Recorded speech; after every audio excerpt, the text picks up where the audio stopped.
एक धारणा या तो शिव बाबा ने इसको हमको सिखाया है। बैलेंस, हर बात का बैलेंस चाहिए। जिसके लाइफ में बैलेंस होता है, आध्यात्मिक लाइफ में, लौकिक में भी बैलेंस चाहिए। तो बैलेंस का रिजल्ट क्या होता है? क्या बोलते हैं बाबा? आप बताइए। जो हर बात में बैलेंस से चलते हैं उसको क्या मिलते हैं? ब्लेसिंग मिलते हैं, है ना? Balance, blessing. और वही आत्माएं सक्सेसफुल हो सकते हैं, है? तो इसलिए बाबा ने हमेशा लव एंड लॉ का बैलेंस रखा। क्योंकि लव तो देना ही था, प्यार देना ही था आत्माओं को, ना? बट वो प्रेम का उद्देश्य भी क्या था? प्रेम का उद्देश्य था बच्चों को शक्तिशाली बनाना, फिर से उस उच्च स्थिति में ले जाना, ना, देव स्वरूप में ले जाना। उसके लिए लॉ बहुत जरूरी है। तो अभी आप देखिए, सारे दुनिया के अंदर Brahma Kumaris the number one organisation, स्थापना से अब तक ये बढ़ता ही रहा है, वृद्धि को पाता ही रहा है, और निर्विघ्न चलता ही रहा है। पूरे मतलब दुनिया के हिस्ट्री में ऐसा कोई आध्यात्मिक संस्था नहीं है जो ऐसे इतने लंबे समय तक निर्विघ्न चला हो और ऐसे वृद्धि को पाया हो। ऐसा नहीं है। क्यों? यहाँ पे विशेषता क्या है? लॉस, जो परमपिता परमात्मा ने, ना, और मम्मा पापा ने लॉज क्रिएट किए, नियम मर्यादाएं क्रिएट किए और धारणा कराया। उस लॉज, ना, धारणाओं के अंदर हम आत्माएं सुरक्षित रहते हैं। वहां पे प्रोग्रेस होता है हमारा। वो लॉज के अंदर प्रोग्रेस होता है। लॉ के बिना ओनली लव होगा तो वो आत्मा शक्तिशाली नहीं बनेगी, सुरक्षित नहीं बनेगी। क्योंकि कलयुगी वातावरण के अंदर रहकर सतयुग की स्थापना करना, माया जीत बनना, ये कोई छोटी बात नहीं होती है। तो उसके लिए बहुत सारे परहेज, नियम मर्यादाएं, कर्म फिलॉसफी बाबा ने सिखाया और आत्माओं को धारण कराए। आज ऐसी कुछ बातें हम देखेंगे। तो बाबा ये सिखाने के लिए, बच्चों को धारणा कराने के लिए, सही क्या होता है, गलत क्या होता है ना, ना, माना दैवी गुणों की धारणा बढ़ाने के लिए बाबा का एक नियम होता था। एवरीडे कचहरी होती थी, आई थिंक आफ्टर डिनर, है ना? It's like a family get together, है ना? एवरीडे माता पिता, मम्मा पापा और पूरे परिवार बैठते थे, इकट्ठे बैठते थे। तो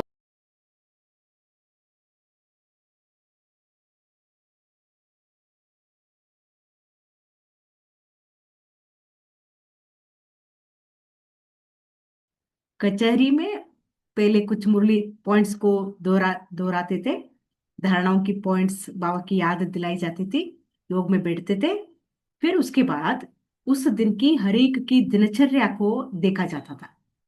सारे दिन में इतना बड़ा परिवार ना, और वैरायटी संस्कार की आत्माएं होती थी। तो कहीं ना कहीं किसी किसी का आपस में थोड़ा संग मतलब संस्कारों का टक्कर हुआ होगा। कोई कुछ, किसी ने कुछ किसी को बोला होगा, ऐसे कोई कर्म किए होंगे। ये सारे रिपोर्ट बाबा के मम्मा के पास आते थे।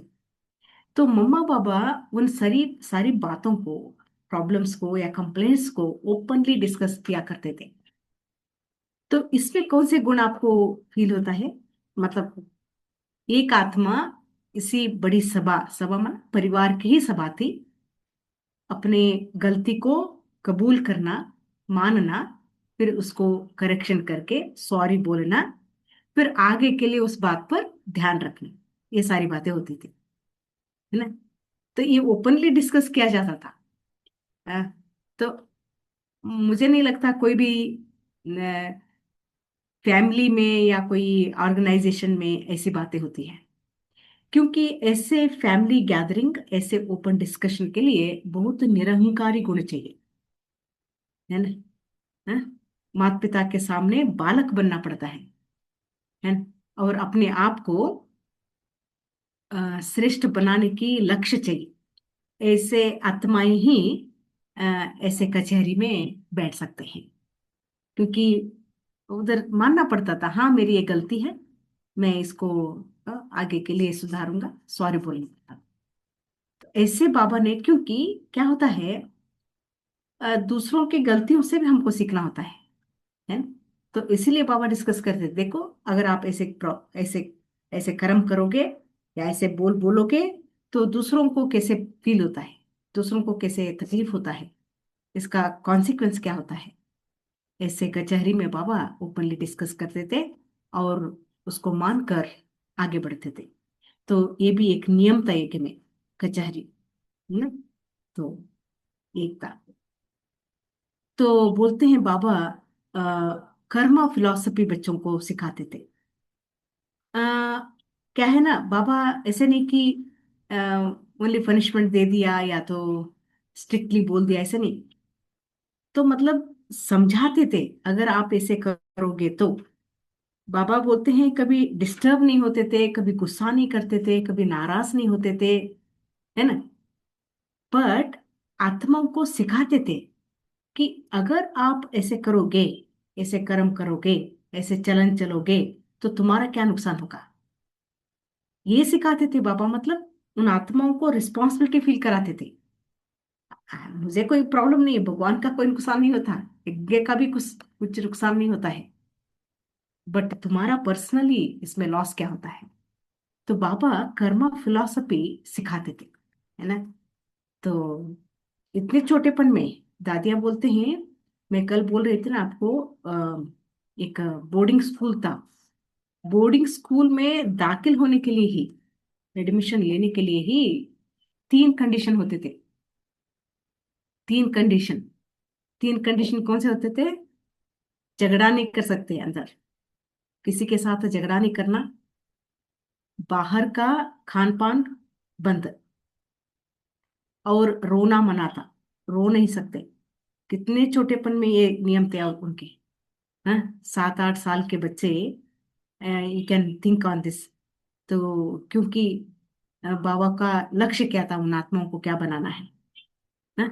तो ऊपर बाहर लिखा गया था ये नियम, ओम निवास के बाहर, अगर ये 3 नियम पालन करना है तो आपको एडमिशन मिलेगा। क्योंकि कर्म फिलॉसफी क्या कहता है, जो रोता है वो खोता है, जो झगड़ा करता है वो स्वर्गवासी बनना मुश्किल है उसको, क्योंकि स्वर्ग प्रेम की दुनिया है? और क्या है, बाहर का आने वाले पवित्र नहीं बन सकते। तो ऐसे नियम सिखा के, कर्म सिखा के, मतलब, है ना, लाभ हानि की बातें करके बाबा बच्चों को अ, तैयार करते थे मेंटली। और दादिया कहते हैं, ड्रिल का, मैं बोल रही थी ना, ड्रिल का क्लास होता था सुबह 5 बजे, 5 to 6 कंपल्सरी ड्रिल कराया जाता था, एक्सरसाइज, फिजिकल एक्सरसाइज। दादी चंद्रमणि उसके टीचर थे। और उस टाइम पे भी उसको प्रॉपर यूनिफॉर्म पहन के जाना होता था। बोलते हैं दादी उनको रिबन पहना होता था, रिबन पहन के जाना है। तो जल्दी सुबह नींद से उठे। उस टाइम पे आई डोंट थिंक 4 बजे का अमृत वेले का नियम था, स्टार्टिंग में नहीं था, वो बाद में बना। तो बच्चे हैं ना छोटे, जल्दी जल्दी उठे और किसी का रिबन पहन के चले गए। अपना दिखाई नहीं दे रहा है, रैक होते हैं ना, रैक में अपना नहीं दिखाई दे रहा है, दूसरे का रिबन पहन के चले गए।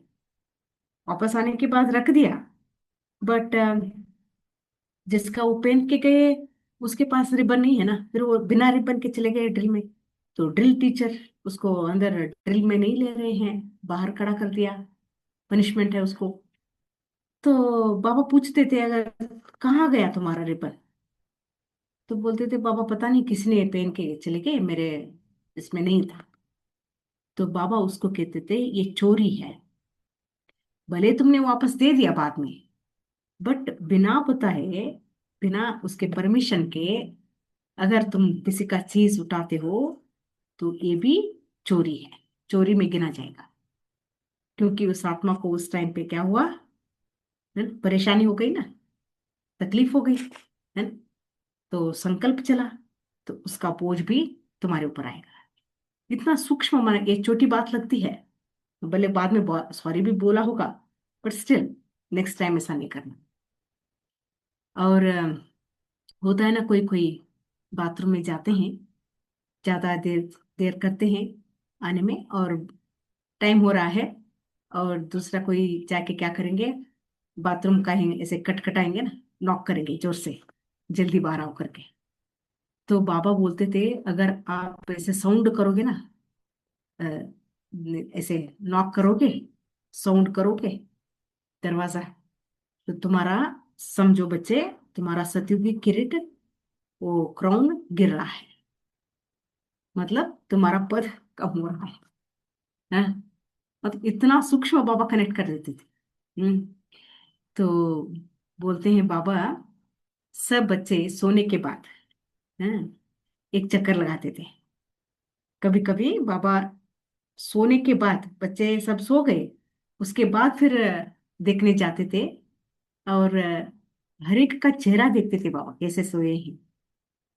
और नेक्स्ट डे मॉर्निंग उसको रिपोर्ट दिया जाता था कि आप कैसे सोए थे, वो ठीक रीति से नहीं सोए थे, मतलब बाबा की याद में नहीं सोए थे शायद, है, क्योंकि वो चेहरे से पता चलता था बाबा को कि वो बाबा की याद में सोए थे, या टायर्ड होके धड़ करके जाके सो गए हैं।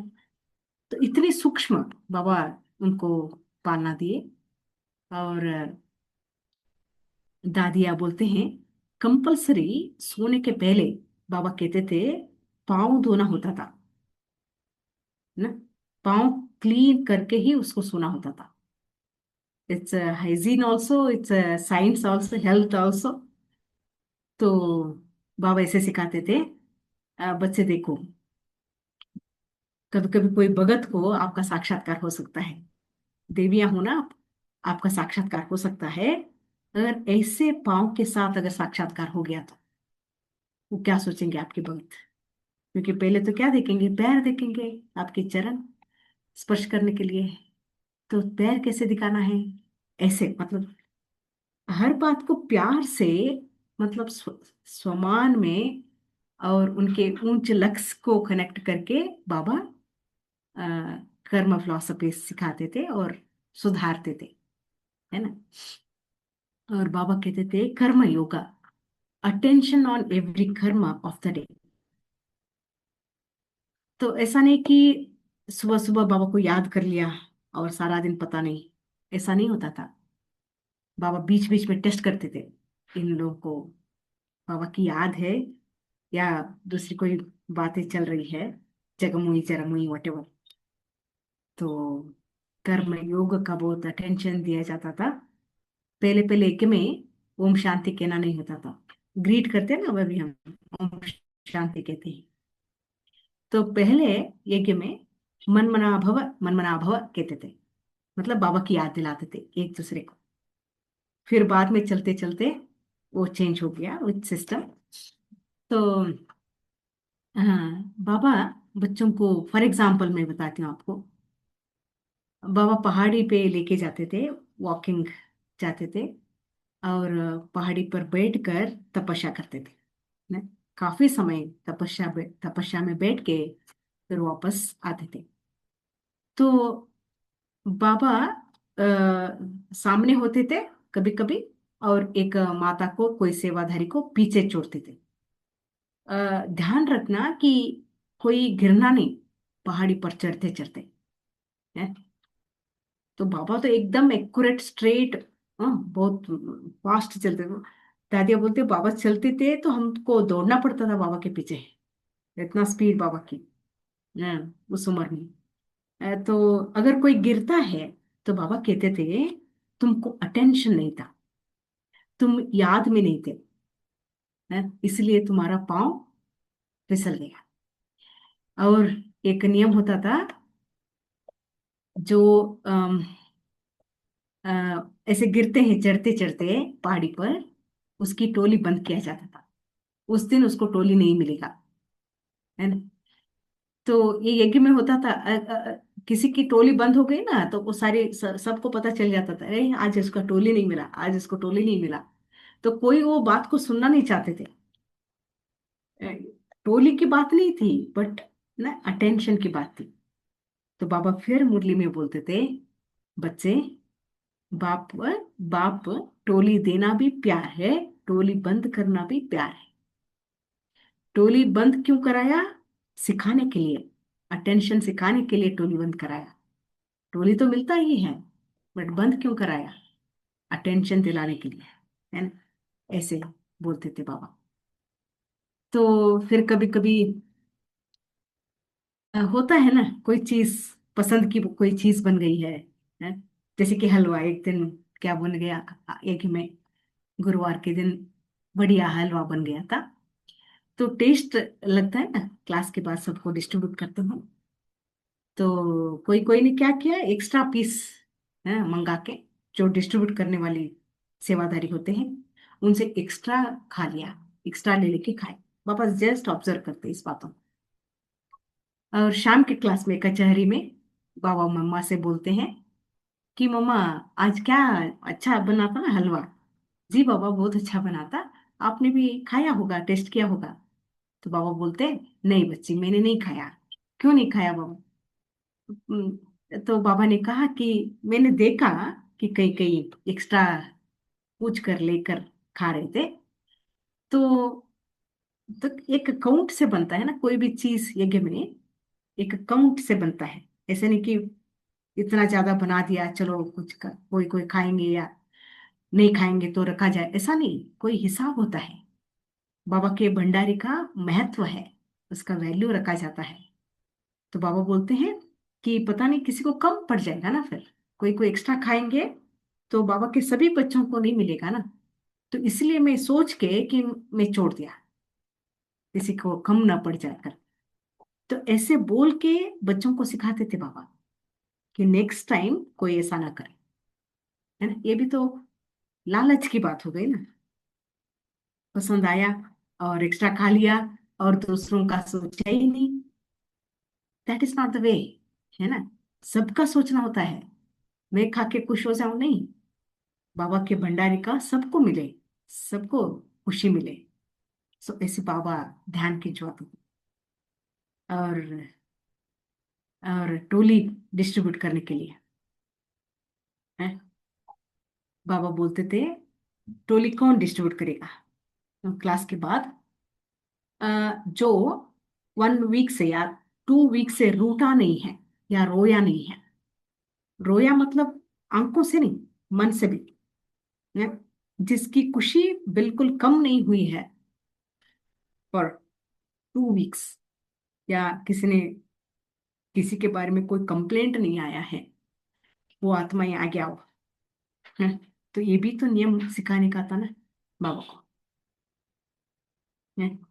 तो ऐसे बाबा अ, जैसे कि लगता था खेल खेल चल रहा है, बट बहुत सूक्ष्म और वेरी इंपॉर्टेंट धारणाएं वो जीवन में लाते थे। और तो नियम और मर्यादा, डेली रूटीन के लिए नियम और मर्यादा होता था, हाँ।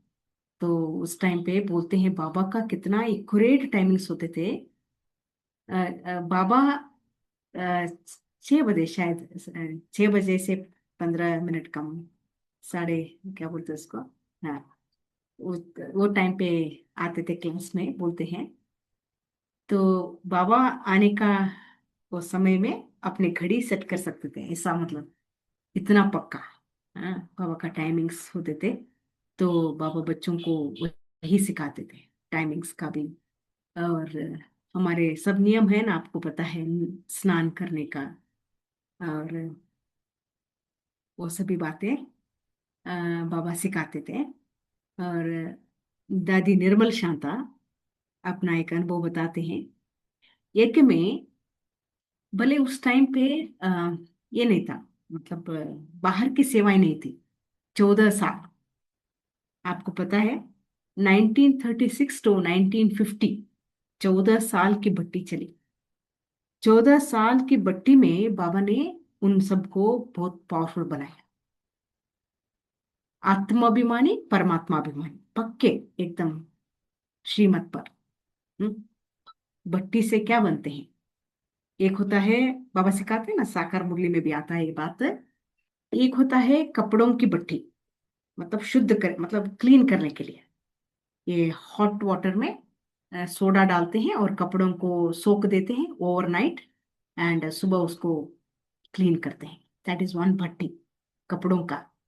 दूसरा भट्टी होता है ईंट बनाने का, मतलब एक शेप देने का, स्ट्रॉन्ग बनाने का। रॉ मिट्टी एक इसमें डालते हैं साचा में, और उसको हाई टेम्परेचर में स्ट्रॉन्ग बनाते हैं। तो बाबा आत्माओं को जैसे कपड़े क्लीन होते हैं ऐसे क्लीन किया, और एक स्ट्रॉन्ग ईंट बनाया। वो एक एक ईंट, पावरफुल। और थर्ड होता है गोल्ड की वो भट्टी, गोल्ड को शुद्ध बनाने का। तो गोल्ड के अंदर जो इम्प्यूरिटीज होते हैं, अलाय होते हैं, उसको निकालने के लिए भी उसको आग में रखा जाता है।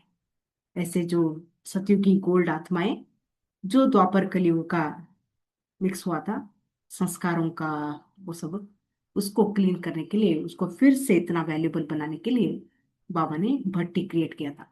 14 साल